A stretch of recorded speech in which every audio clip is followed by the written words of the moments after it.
Okay, good evening, friends, and welcome to our Bread of Life Bible Reading Ministry of the United Methodist Church of Daly City. Today is August 25, and we are now in the book of Joshua, chapter 13. Yan, Joshua, chapter 13.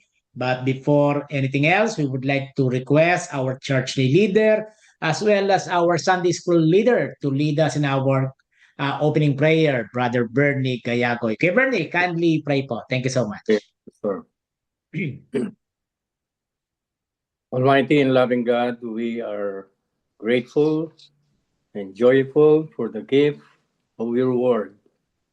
We are thankful for the opportunity to learn from you and grow in our relationship with you Mm. through our Bread of Life ministry. Yes, Lord. Remind us, dear God, that you are the source of love, peace, strength, and comfort Mm. in our journey of faith. In Jesus' name we pray. Amen. Amen. Amen. Amen. Okay, Bernie. So again, we are now in the book of Joshua, chapter 13, and we would like to request our church council chairperson, Sister Benilda Gayagoy, to start reading chapter 13 of the book of Joshua. Thank you. Thank you, Pastor. Joshua distributes the land yet to be conquered.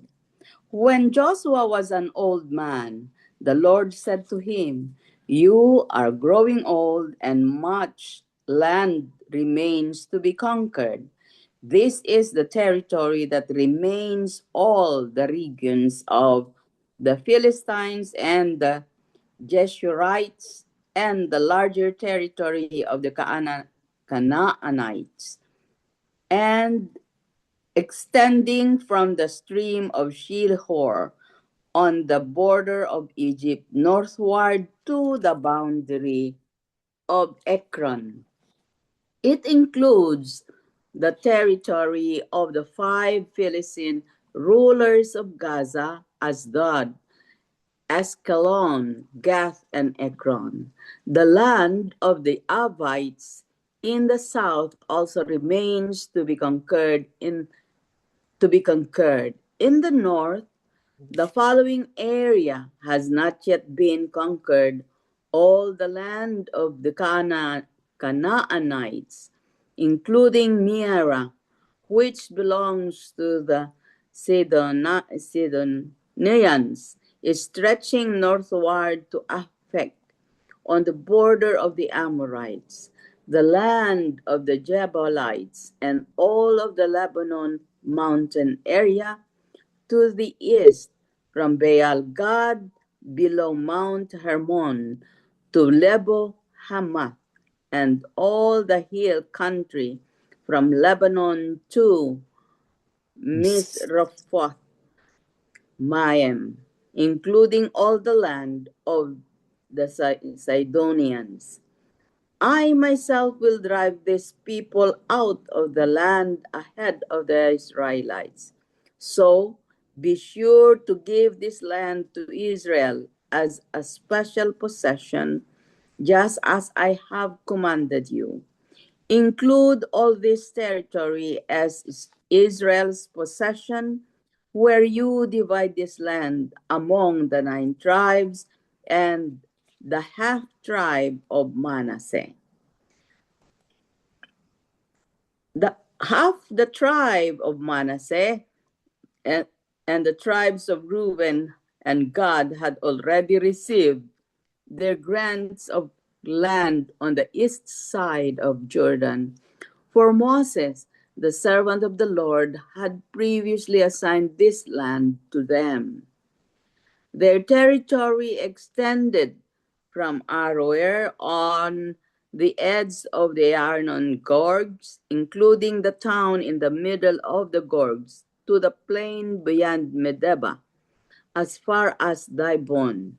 It also included all the towns of King Sihon of the Amorites, who had reigned in Heshbon, and extended as far as the borders of Ammon. It included Gilead, the territory of the kingdoms of Geshur and Maacah, all of Mount Hermon, all of Bashan, as far as Zelecah, and all the territory of King Og of Bashan, who had reigned in Ashtaroth and Edrei. King Og was the last of the Rephites, for Moses had attacked them and driven them out. But the Israelites failed to drive out the people of Geshur and Maacah, so they continue to live among the Israelites to this day. Moses did not assign any allotment of land to the tribe of Levi. Instead, as the Lord had promised them, their allotment came from the offerings burned on the altar to the Lord, the God of Israel. Moses had assigned the following area to the clans of the tribe of Reuben. Their territory extended from Aroer on the edge of the Arnon Gorge, including the town in the middle of the gorge, to the plain beyond Medeba. It included Heshbon and the other towns on the plain, Dibon, Bamoth-baal, Beth-baal, Maon, Jahaz, Kedemoth, Mephah, Kiriathaim, Sibmah, Sereth, Shahar, on the hill above the valley, Beth Peor, the slopes of Pisgah, and Beth Jeshimoth. The land of Reuben also included all the towns of the plains and the entire kingdom of Sihon. Sihon was the Amorite king who reigned in Heshbon and was killed by Moses along with the leaders of Midian. Evi, Rekem, Zur, Hur, and Reba, princes living in the regions who were allied with Sihon. The Israelites had also killed Balaam, son of Beor, who used magic to tell the future. The Jordan River marked the western boundary for the tribe of Reuben. The towns and their surrounding villages in this area were given as a homeland to the clans of the tribe of Reuben. Moses has assigned the following area to the clans of the tribe of Gad. Their territory included Jazer, all the towns of Gilead, and half of the land of Ammon, as far as the town of Aroer, just west of Rabbah. It extended from Heshbon to Ramath Mespeh and Betonem, and from Mahanaim to the territory of Lodebar. In the valley were Beth Haram, Beth Nimrah, Succoth, Saphon, and the rest of the kingdom of King Sihon of Heshbon. The western boundary ran along the Jordan River, extended as far north as the tip of Sea of Galilee, and then turned eastward. The towns and their surrounding villages in this area were given as a homeland to the clans of the tribe of Gad. Moses had assigned the following area to the clans of the half-tribe of Manasseh. The territory extended from Mahanaim, including all the Bashan, all the former kingdom of King Og, and the 60 towns of Jair and Bashan. It also included half of Gilead and King Og's royal cities of Ashtaroth and Edrei. All this was given to the clans of the descendants of Machir, who was Manasseh's son. These are the allotments Moses had made while he was on the plains of Moab, across the Jordan River, east of Jericho. But Moses gave no allotment of land to the tribe of Levi, for the Lord, the God of Israel, had promised that he himself would be their allotment. Amen. Amen. Amen. Thank you po. Okay, Bernie, kindly continue reading chapter 14 of the book of Joshua. Thank you po.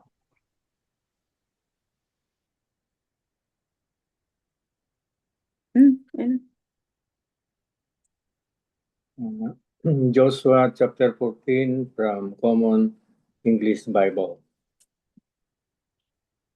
Verse 1. The Israelites received these inheritances in the land of Canaan. Eleazar the priest, Joshua's son of Nun, and the heads of the families of the Israelite tribes assigned them. The legacy was assigned by lot, exactly as the Lord had commanded the 9.5 tribes to Moses. Verse 3. In fact, Moses had given out the legacy of the 2.5 tribes on the other side of the Jordan, but he gave no legacy among them to the Levites. The people of Joseph consisted of 2 tribes, Manasseh and Ephraim. The Levites were not given any portion of the land except cities to live in and pasture land for their cattle and flocks. The Israelites divided up the land exactly as the Lord had commanded Moses. Caleb received Hebron. Verse 6. In Gilgal, the people of Judah approached Joshua. Caleb, son of Jephunneh, the Kenizzite, said to him, "You know what the Lord said to Moses, man of God, about you and me when we are in Kadesh Barnea. I was 40 years old when Moses, the Lord's servant, sent me from Kadesh Barnea to scout out the land. I brought back a report to him of what I really thought. My companions who had gone up with me made the people's heart melt, but I remained loyal to the Lord my God. So Moses pledged on that day, the land on which you have walked will forever be a legacy for you and your children. This is because you remain loyal to the Lord my God." Verse 10. Now look, the Lord has kept me alive exactly as he promised.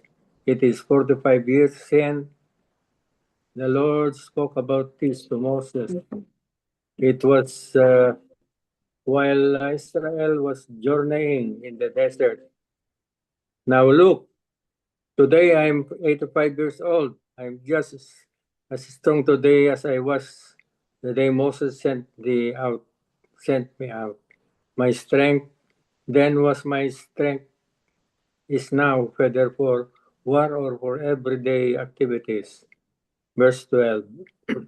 So now give me this highland that the Lord promised me that day. True, the Anakim are there with large fortified cities, as yourself here that day.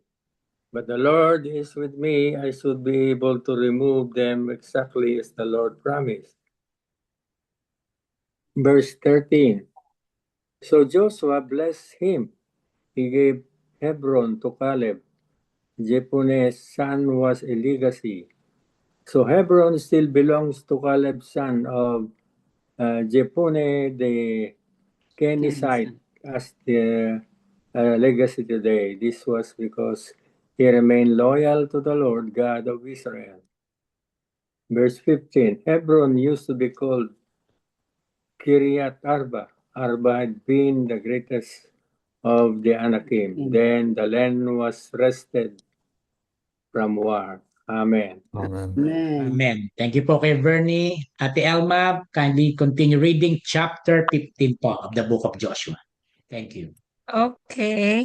Joshua chapter 15, the territory of Judah. The lot for the tribe of the people of Judah, according to their families, reached southward to the boundary of Edom, to the wilderness of Zin, at the farthest south. And their south boundary ran from the end of the Dead Sea, from the bay that faces southward. It goes out southward of the ascent of Akrabim, passes along to Zin, and goes up south of Kadesh Barnea, along by Hezron, up to Andar, makes a turn to Karka, passes along the Azmon, goes out by the Wadi of Egypt, and comes to its end at the sea. This shall be your south boundary. Verse 5, and the east boundary is the Dead Sea, to the mouth of the Jordan. And the boundary on the north side runs from the bay of the sea, of the mouth of the Jordan, and the boundary goes up to Beth Hogla, and passes along north of Beth Araba. And the boundary goes up to the stone of Bohan, Reuben's son, and the boundary goes up to Debir, from the valley of Achor, and so northward, turning toward Gilgal, which is opposite the ascent of Adumim, which is on the south side of the valley, and the boundary passes along to the waters of En-Shemesh and ends of En-Rogel. Then the boundary goes up by the valley of the son of Hinnom at the southern slope of the Jebusite, that is Jerusalem. And the boundary goes up to the top of the mountain that lies over against the valley of Hinnom on the west at the northern end of the valley of Rephaim. Then the boundary extends from the top of the mountain to the springs of waters of Nephtoah, and from there to the towns of Mount Ephron. Then the boundary bends around to Bala, that is Kiriath Jearim, and the boundary circles west of Bala to Mount Seir, passing along to the northern slope of Mount Jerim, that is Chesalon, and goes down to Beth Shemesh and passes along by Timnah. The boundary goes out to the slope of the hill north of Ekron. Then the boundary bends around the Shikaron and passes along to Mount Bala and goes out to Jabneel. Then the boundary comes to the end of the sea. And the west boundary was the Mediterranean with its coast. This is the boundary surrounding the people of Judah according to their families. Caleb occupies his portion. Verse 13. According to the commandment of the Lord of Joshua, he gave to Caleb, son of Jephunneh, a portion among the people of Judah, Kiriath Arba, that is Hebron. Arba was the father of Anak. And Caleb drove out from there the three sons of Anak, Shemshai, Ahiman, and Talmai, the descendants of Anak.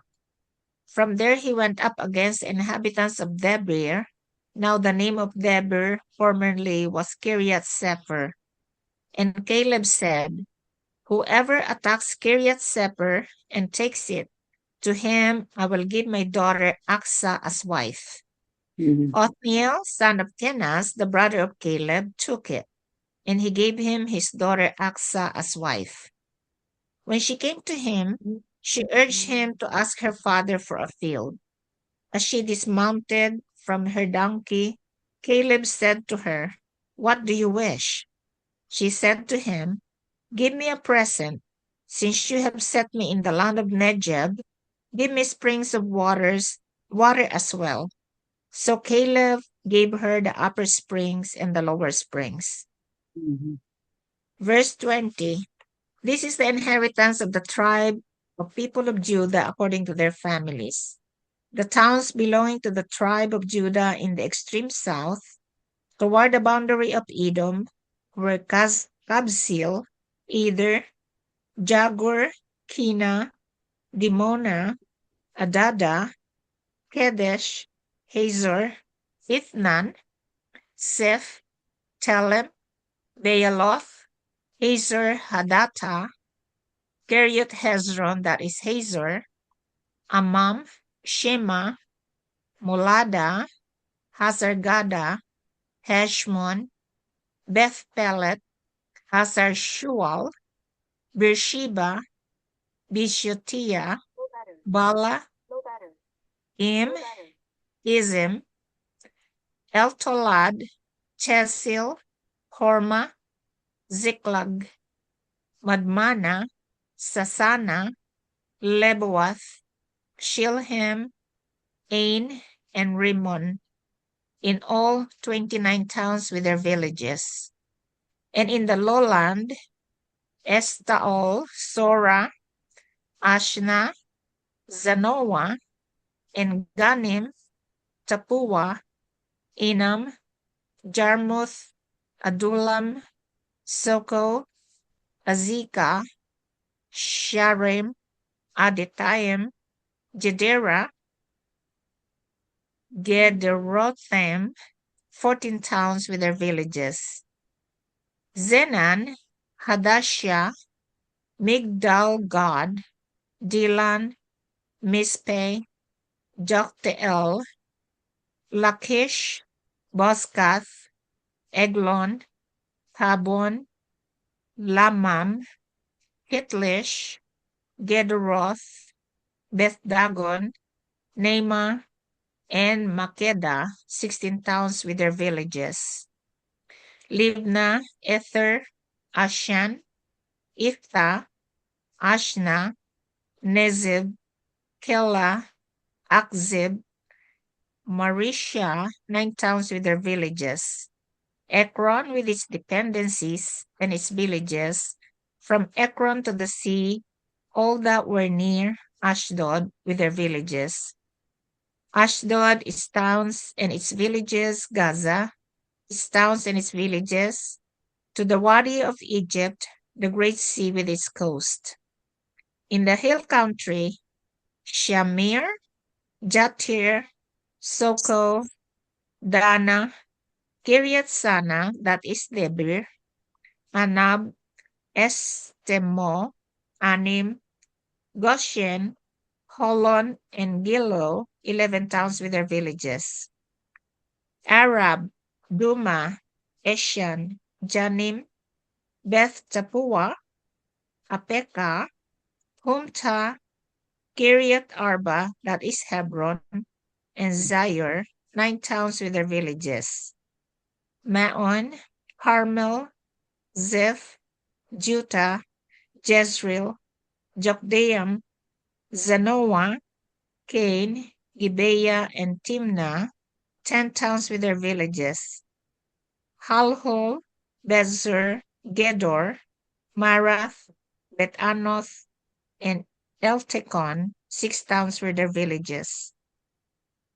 Verse 60, Kiriath Baal, that is Kiriath Jearim, and Rabbah, 2 towns with their villages.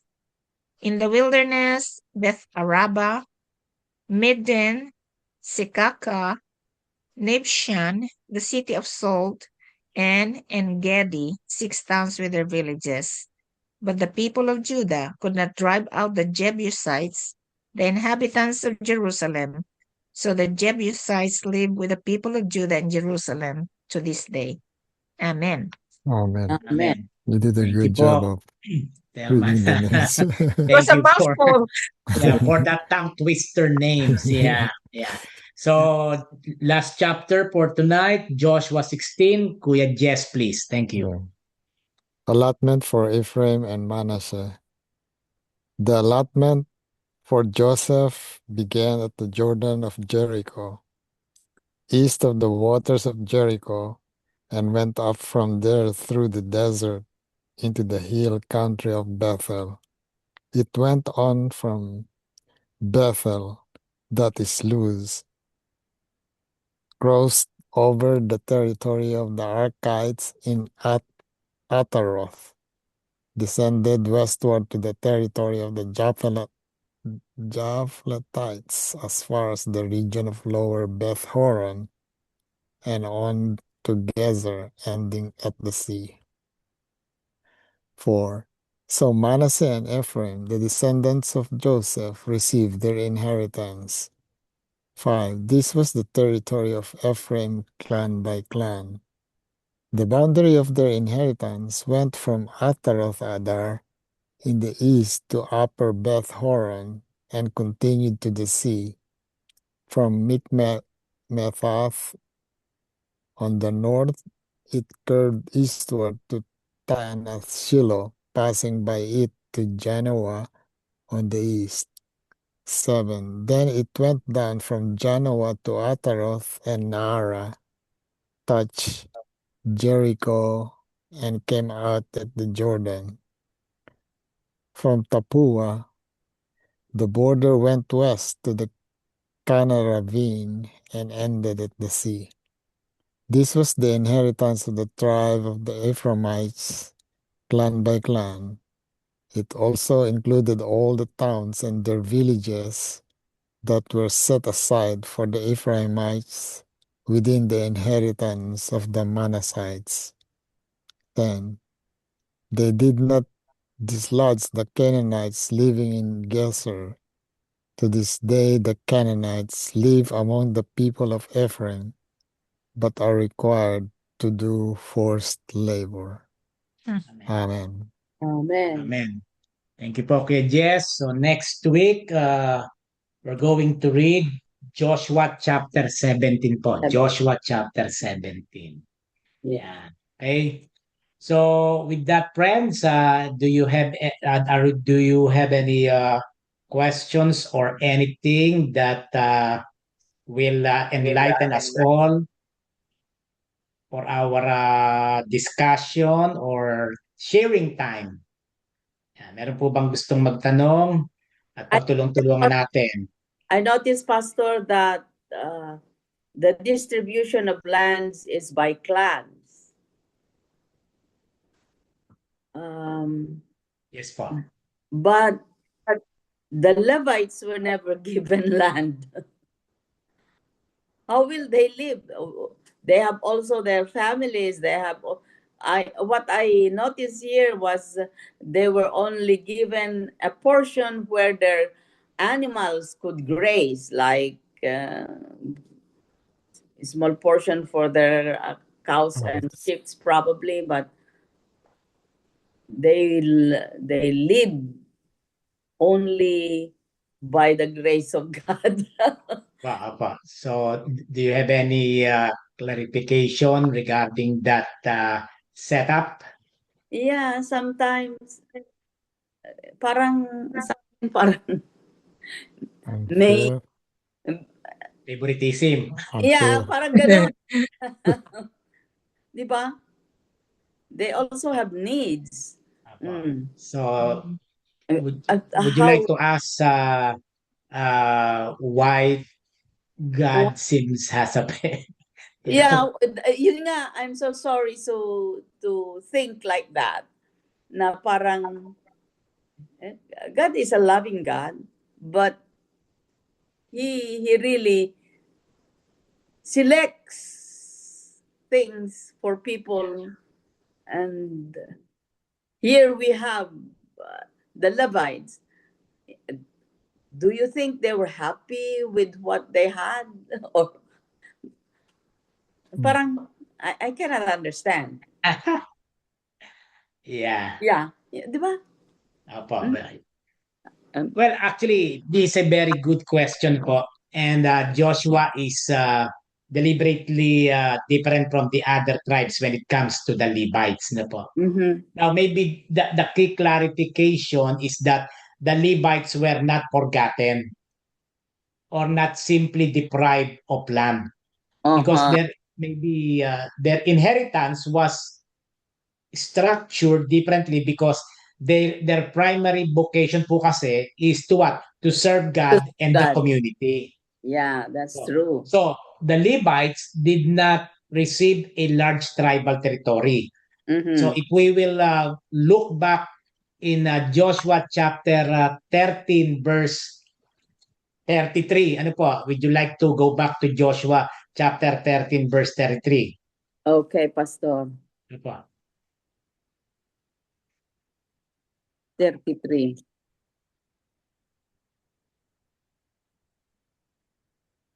So it says here, but Moses gave no allotment of land to the tribe of Levi, for the Lord, the God of Israel, had promised that he himself would be their allotment. So God Yan, ano po? himself is their allotment. Apo. So which means the other tribe received territories where they could establish farms, homes, Mhm. vineyard, and sources of Livelihood. economic livelihood. No, Mhm. the Levites, however, were dispersed among those tribes. Mhm. Now the question is why? Now, Why? as I've said, and I still remember because their ministry was not confined to one geographic territory po. And they served throughout Israel. Now, maybe the best question there is God has a favorite? Mhm. Pwede pong gano. May paborito ba ang Diyos? Ano po? Or maybe does God have favorites? No? Well, if we will go back to the Bible, the biblical answer is yes and no. No. And depending on what we mean by the word favorite. Ano po? Kasi, again, meron po bang paborito ang Diyos? Sa palagay po ninyo, Kuya Jess, tingin ba may favoritism si God? Yes. katulad ho ng sa 12 Yeah. disciples, di ho ba may favorite din siyang disciple? Mm-mm. So, Closest. yeah, My well, close, my I inner guess, circle sila. Di ba? so I think it's the same thing with the people of Israel. That Oh. Kayo po, Ate Elma, palagay nyo, does God Yeah, have favorites I or think so favoritism? kasi it was mentioned so many times in the Bible, God favored so and so, May mga tao siya na pinipili for certain purpose. Mhm. Mhm. And sinesave niya kasi yung favor niya nandun. To me, when you get God's favor, you are a favorite. Oh, yeah. No? Yeah. Apo, yeah. Kayo po, kay Bernie, sa palagay niyo po, does God have favorites? Kino-contextualize lang po natin yung tanong kasi ni Ate Benilda. Ano po? Yan. Kuya Bernie, does God has favorites? Sandali lang daw, Pastor. Google that. Nag-research siya. Nag-google. Google Oo, that. opo. Sige po. No? So, Pastor, kasi, yeah, I believe so. Kung jealous. God favors those who obeys Him. Yeah. God favors those who trust Him, who serve Him. Paano ka magiging favorite ng God kung you don't, parang ganun. Opo. E di tingnan, habang hinahanap ni Kuya Bernie, can you open Romans chapter 2:11? Romans chapter Romans 11 po. 2:11. Yeah. Please read kung sino ang una makakita. Romans 2:11. Ay, nako. Pastor, ito. Sige po. Pastor, God shows no partiality. God does not show favoritism. God shows no partiality. Apo, no? Yeah, no. Well, again, no? Si Kuya Bernie ba? Ready na, Kuya Bernie? Pastor, Ready ka Ano po, na? please po. I believe no favoritism ang Diyos. Okay po. Kasi pag may favoritism, edi sa distribution of land, nung sila ay nandun na sa Canaan, kung may favoritism, may marami sanang nag-complain. Walang kasi nag-complain among the tribes. Kaya ibig sabihin, very fair at equal lang distribution ng mga lupa na pangako ng Diyos para sa kanila. Kaya no favoritism. Amen po. Amen. Ano po. Siguro we can use the word God does choose particular people for particular purposes. Yeah. Yeah. So, no. Like for example, marami po yan no? Halimbawa, God chose Abraham, God chose Moses, God chose David, God chose Israel, the Levites, the prophets, and the apostles, and others for particular assignments, no? So, but being chosen is not necessarily being favored. Favorite. Favorite. Mm-mm. No? Often being chosen means receiving greater responsibility. So going back to Joshua, the Levites are a good example. They did not receive a large territory like the other tribes. Instead, they were set apart for priestly and religious service. Ano po? Mm-mm. Yan. So, wala palang paborito ang Diyos. Meron lang siyang mga tinatawag na mga chosen Chosen. in a particular purposes. Mhm. Opo, yan. Maganda yun Yeah. Opo, yeah. Anything else po? Dito, Pastor, sa Joshua chapter 15, verse 63. But the people of Judah could not remove the Jebusites who live in Jerusalem. So today, the Jebusites still live along with the people of Judah in Jerusalem. Ano bang dahilan? Bakit hindi nila mapatalsik-talsik itong mga Jebusite? Pero napatalsik sila nung panahon ni King David. It takes a long time. Bakit hindi kasi pag kinukuha nila yung mana nila may mga squatter na nandun Pero ngayon hindi nila mapaalis yung mga Jebusite. Ano bang dahilan? Sila ba yung mga Jebusite ba kasali rin sa mga pinarswa nilikha ng Diyos at hindi sila tinulungan ng Diyos na paalisin yung mga Jebusite. So, Kuya Bernie, can you please read again Joshua 15:63? Yung pong isang verse na yun, 63. But the people of Judah could not remove the Jebusites who live in Jerusalem. So today, the Jebusites still live along with the people of Judah in Jerusalem. Yan. So your question is why couldn't Judah drive them out? Ano po? Bakit hindi agad nila mapatalsik? Ano po? No. Okay, so biblically ano po or history no? May mga ilang bagay. Number one po, Jerusalem was a strategically difficult city. No po? Which means, kung pag-aralan po natin ng history ng Biblia, the Jebusites controlled Jerusalem, which was a fortified hill city. So, Judah's inability to remove them was not necessarily because they were unwilling to fight, but because Jerusalem, based from the history, was a difficult military stronghold. Yan, ano po. So, tingnan po natin yung Judges. Punta po sa Judges. Chapter 1, verse 21. Ano po ba sinasabi doon? Judges, chapter 1, verse 21. Okay, it says here, Pastor, the tribe of Benjamin, however, failed to drive out the Jebusites who were living in Jerusalem. So to this day, the Jebusites live in Jerusalem among the people of Benjamin.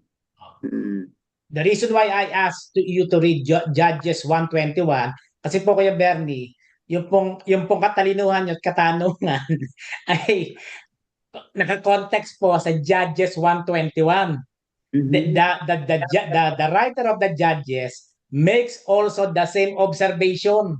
Yeah. The Jebusites remain in Jerusalem for a considerable period, no po? Mm. Yan, no. So, naniniwala ko, Bernie, may ano ka eh, meron kang gift ng kapangyarihan ng ano eh, ng ano eh, lumang tipan eh, no? Kasi Di ba, talagang naisip ko eh, di may ba kinalaman eh. yung mga Jebusite kasi pastor, hindi pa sila ang mga original na tao sa Canaan at sila ay mga descendant ni grandson of Noah. May relationship sila eh. Mga descendant ni Noah, mga nandun eh, yung Canaanites. Opo. Pero po, hindi sila yung chosen people. Mm. Opo, no. No. Kaya nga po doon sa going back po doon sa ating pinag-uusapan, ano, Joshua gives us the broad picture of the conquest, but it does not mean every enemy disappeared immediately like the Jebusites. Yeah. There is a tension throughout Joshua and Judges. No, God gave the land, Mhm. but Israel still had to possess it po. No? No, ibig sabihin, no? Yun nga yung pinag-usapan natin nakaraang pag-aaral, no? May mga nakatira na eh. Di ba? Natanong niyo po yan. Yes, yes, May Pastor. nakatira eh. Bakit pinaalis ng Diyos? Yes. Parang, No. ngayon na naman tayo, babalikan na naman natin. Parang may paborito nga si God, ano? But Yeah. again, maliwanag na uh, the land was promised by God to the Israelites. Mhm. But there is a condition. They need to possess the land. And Yan, opo. Okay? Doon sa Juan Pastor, sa pag-conquer nila sa mga inheritance land nila, pag sila ay nag-conquer, tinutulungan sila ng Diyos. Dito ba sa pag-conquer ng Jebusite, hindi sila tinulungan ng Diyos, kaya Ah, mapa-alis-alis sa mga Jebusite? Ate Elma, ano po sa palagay nyo? Doon sa tanong ni Kuya Bernie. Para yeah. Hindi ko alam, Pastor.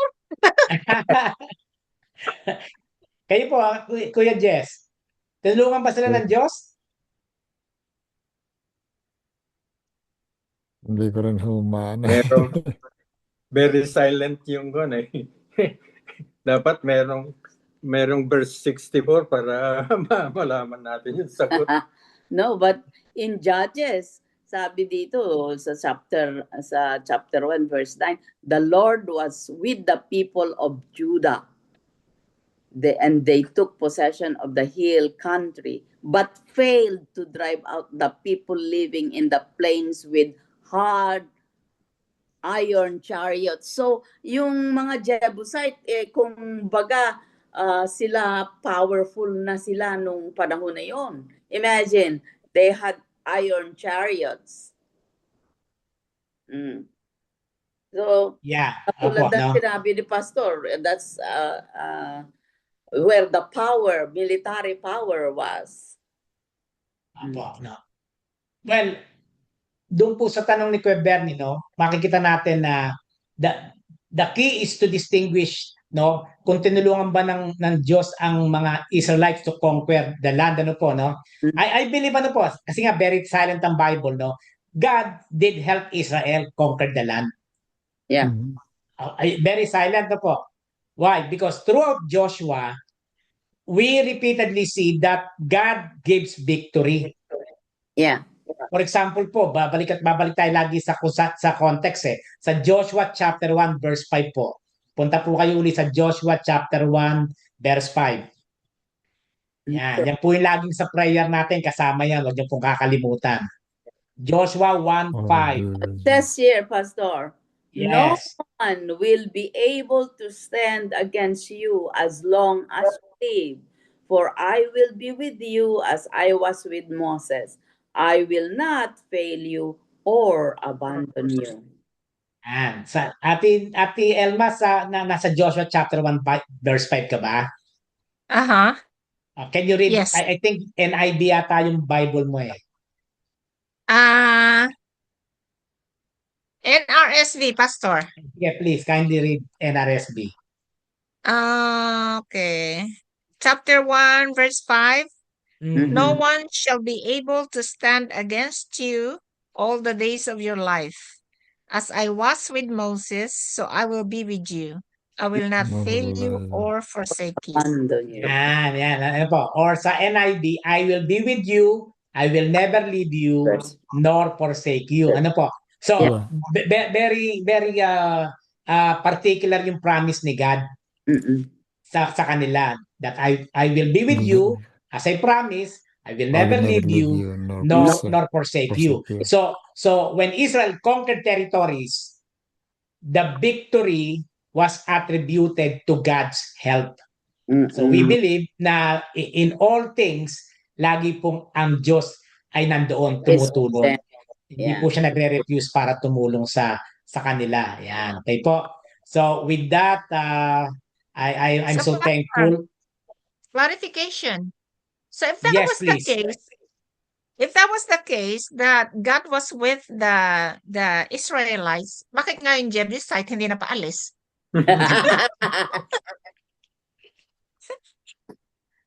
Bakit Yes. hindi po napalis yung mga Jebusites? Oo. Ano po sa palagay niyo, Ati Binilda? Eh, talagang balak na ng Panginoon yun. At I think that is one of the tests of how Israelites can live with other people. Diba? Cohabitation. Yeah. Yeah. Mga grandson ito ng ni Noah Pastor. Nung pagkatapos pa ng delubyo sa Noah's Ark. Yeah. Nung sila ay bumaba sa vapor, sila pa nagkahiwa-hiwalay at yung mga Jebusite napunta dyan. At actually, na-conquer din nila ang Jebusite nung panahon ni King David. What years later? Paki-clear niyo lang po yung tanong niyo. Ano po yung pinaka-point ng tanong niyo kay Bernie? Where are you pointing out? Yung tanong kanina ni Pastor na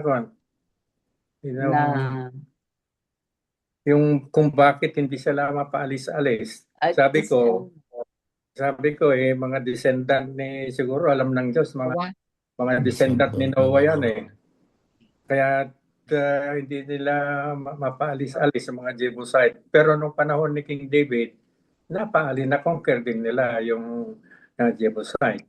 Yeah, so very there is a relationship do sa question ni Ate Elme, no? Bakit hindi nila mapaalis-alis ang Jebusites? Kung kasama nila ang Diyos. Ayan. No? Parang parang sa Pilipinas, hindi natin malaman kung si BP ay impeach. lahat na ng ebidensya lumabas pero Still questionably pa rin po.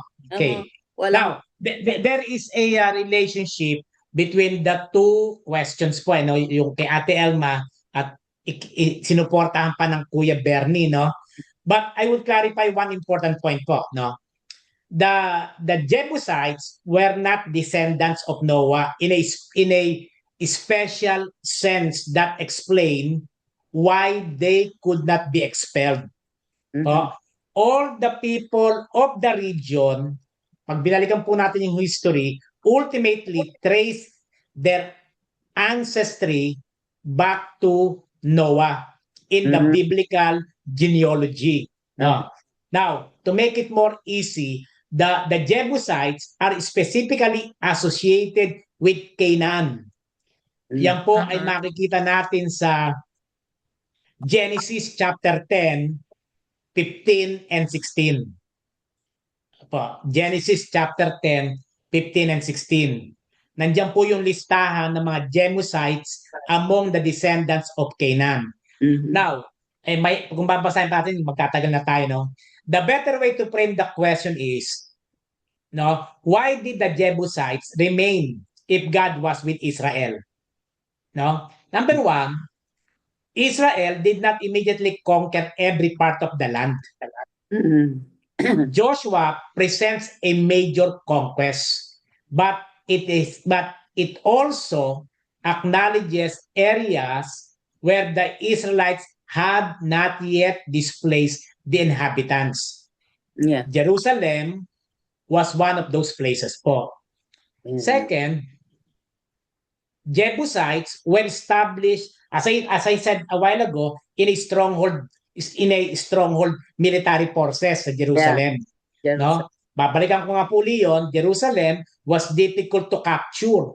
Mhm. And even now po mga kapatid, sa history natin, Yeah, ng bayan natin, center napansin niyo of po ba defense. yun? Hindi magiba-giba ang Jerusalem, no? Yeah. Why? Going back sa Old Testament, because the Jebusites maintained control of the city even while Judah occupied surrounding territory. Mhm. But God's presence did not mean automatic victory without Israel's participation. So, God promised to be with Israel. Yun po yung binasa natin. I will never leave you nor forsake you. Perfect. But Israel still had to act, fight, persevere, and obey.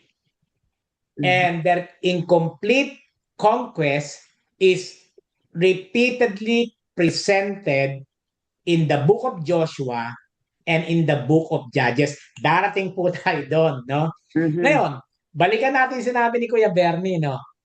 About King David. Okay, no? And I agree with Kuya Bernie. Ay, nga ba si Kuya Bernie yan to eh? Sikretong Bible scholar to eh. Nagbabasa yan eh, no? No? David eventually conquered Jerusalem. Tama po yun.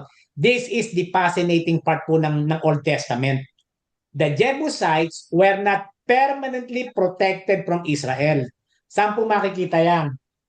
2 Samuel chapter 5, 6 to 9, which tells us that David eventually captured the Jebusite stronghold and made Jerusalem his capital. Yeah.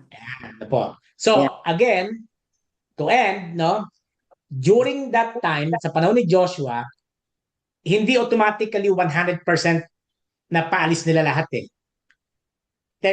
Kanya-kanyang teritoryo, lugar-lugar, no? But sa panahon ni David, automatically sa 2 Samuel chapter 5, 6 to 9, totally napaalis yung mga Jebusites. Mhm. Yan. Yun lang po muna siguro ang may Very papaliwanag natin mga kapatid. Yan. Very fascinating. Opo. Yan. Well, Okay po. Yan. maganda, Pastor. Thank Opo. you. Makikita nga natin na iba-ibang based from sa binasa ni Ate Elma no kanina, very tongue twister nga no. Iba-ibang territories. Yes. No? Kaya nga minsan pagka tiningnan natin, kinonteksto natin, no, even sa panahon natin, may mga bagay na minsan parang parang ano ba tawag dito? May mga pangyayari na parang bang alam naman ng Diyos yun eh. Pero bakit patuloy na nangyayari? Okay, yun. Yeah. Di ba? Para bang, Lord, pag nagpe-pray kami, sabi mo, ask in my name eh, and it shall be given eh. Bakit parang iba yung sagot doon sa mga prayers na nangyayari? No? May ganun eh, no? Yeah. Halimbawa, ang Amerika, pag-aralan natin ang Amerika, Lord, dito nagsimula ang maraming mga ibang evangelists all over the world eh. No? Yeah. Pero bakit ngayon? Parang ang gulo-gulo namin dito ngayon sa Amerika. Yes, parang wala na. Parang ganun, di po ba, no? So, pag kinontekstualize mo, babalik ka ulit sa Old Testament, i-relate lang natin ng konti na para tayong mga Israelites na may pinapagawa ang Diyos, but you need to still fight, persevere for us to conquer the promised land, yung pangako ng Diyos. That I will never leave you, nor forsake you. Yan. Okay? So with that, any prayer request po mga kapatid? Yan. Pastor, we continue praying for the projects of our church and the Saturday kindness in the street, Pastor. At ako nag-spano na kay Michelle, excuse ako dahil meron akong 3 bibinyagan dyan sa simbahan natin. Oo 3 nga. po, papamilya ng mga Bartolome Mhm. na magpipinsan na sabay-sabay yatang dyan na bibinyagan sa simbahan natin. 3 po yan. No, That's so, good, Pastor. Thank you. and then right after that, meron po kasing ah, United Methodist Men ang district ng El Camino na Mm. meron silang ping pong ano ba, ping Tournament. pong Tournament. Tournament. tournament or competition o fellowship, ping pong fellowship na gagawin sa Fremont St. Paul's, yung Mm. ating Filipino-American Church. So right after sa Sabado, right after the baptism, didiretso po ako sa St. Kuya Bernie, gusto mo ba sumali doon sa ping pong? Naalala ko magaling ka nga pala. Naglaro nga pala tayo doon sa ano, I think doon sa Chevron, tayo yung magkalaban eh. Di ba? Meron kaming kuwan, Pastor, sa Oddfellows May Oh, Sabado. oh. Kaya Yeah. pero Opo. yung kindness in the street. Canal Street, pupunta rin ako. Kasi Opo, alas opo. 11 yung punta namin sa Orange, Alas 11 kayo, pero sa akin, early sa akong Orange pupunta. Park. Opo. Alauna po yung alauna naman po yung ping pong, pero conflict nga. Yun yung sinabi ko doon sa presidente ng district. Kasi sabi nila, DS, if you want to invite your local church, UMM, nako sabi ko, alam ko may mga conflicts tayo dyan no? Tsaka yung aming MVP, si Kuya Bernie, walang practice siya, baka ayoko ilaban. Gusto ko para sa si Iyala naka-ready. Okay. Pero maganda po 'yon. Siguro i-consider natin 'yon yung ating magkaroon tayo ng ano ba tawag doon, ping pong, ano ba, table po ba ang tawag doon sa pagka-ping pong? Ping-pong table. Table tennis. Table tennis. Kasi may nag-pledge po niyan Nagtataka lang ako bakit hindi pa binibigay. May nag-pledge nag-pledge, po yan. Pastor, Ping- I can remember someone pledged for basketball rings Apo. and pero hindi pa nagagawa. So I don't know kung Di ba? sino. Apa, yung pong sa basketball, both of us agreed na wag ituloy. Yeah. Kasi po, Walang space. opo, hindi, ang balak po kasi sa parking lot. Mm-mm. Kaya lang, ang concern ko noon, nung balak yon, baka may maaksidente. Yeah. Liability sa atin yun, di ba? Kasi sa area natin ginawa, yung mga young people, ano man yan, basketball, medyo iba yan, baka magkamali. Pero yung table tennis o ping pong table na yan, may nagsabi na sa akin Pastor, may dalawa nag-pledge, dalawa na.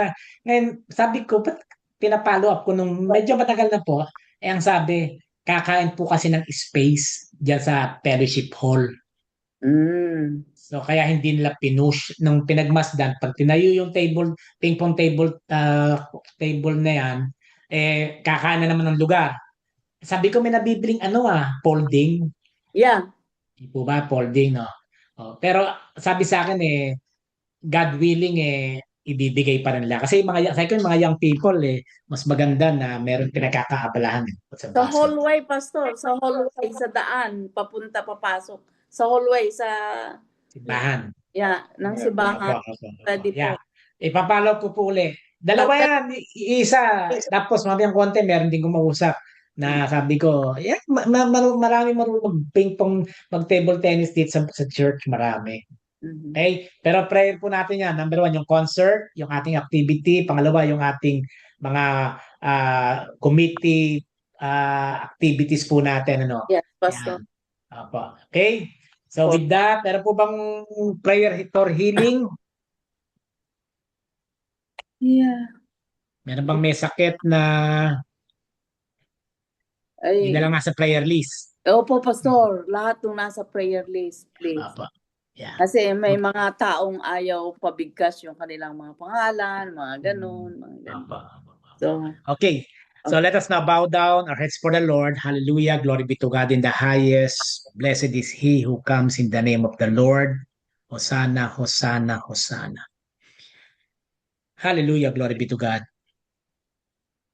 Father in heaven, we are so thankful. We are so blessed to have you, O God, especially for us to know the truth, the power of your wisdom, the mystery of your greatness. As you promised, Lord, in the book of Joshua, that I will never leave you nor forsake you. Father in heaven, we pray in Jesus' name. Be with us, O God. Help us, Lord God, to follow your will, for us to be your instruments in declaring the good news to all those people who needs God in their life, especially Jesus Christ as their Lord and Savior. Lord, we pray for our church, the Daly City United Methodist Church, all the activities, even our upcoming fundraiser, oh God, this coming November. In Jesus' name, touch all those sponsors who can help us to achieve our goal, our objectives. Members of the church support and participate in this fundraiser. We pray that you will open the floodgates of heaven and extend your divine grace like what you did to Israel, even to Joshua. Lord, allow us to conquer the promised land. If we will contextualize, Lord, all your promises for the Church of Daly City United Methodist Church, but let your will be done, O God, in the name of Jesus. Empower us with your Holy Spirit. Empower all our leaders. Bless all our members, from youngest to the eldest members of the church, to the oldest members of the church, O God, in Jesus' name. And we are praying for divine healing to those who are in need of your healing grace. Lord, wherever they are, whoever they are, in the name of Jesus, we surrender them unto you. We pray for the United States of America. We pray for the Republic of the Philippines.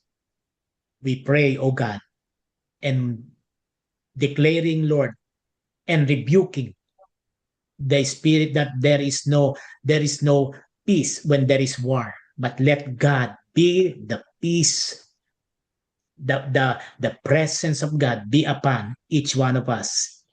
Bless all the leaders, presidents, cabinet, and all, Lord God, who believe that there is hope if we ask in the name of Jesus.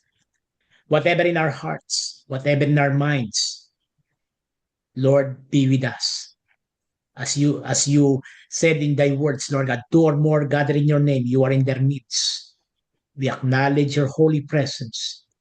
We acknowledge your divine grace. And again, Father in heaven, use us mightily, effectively, and prayerfully as your intercessors, not only for our church, but even to the whole annual conference and to those who are in need of your love and grace. Father, as we pray together, the Lord's Prayer. Let us pray together. Our Father, who art in heaven, hallowed be thy name. Thy kingdom come. Thy will be done on earth as it is in heaven. Give us this day our daily bread, and forgive us our trespasses, as we forgive those who trespass against us. And lead us not into temptation, but deliver us from evil.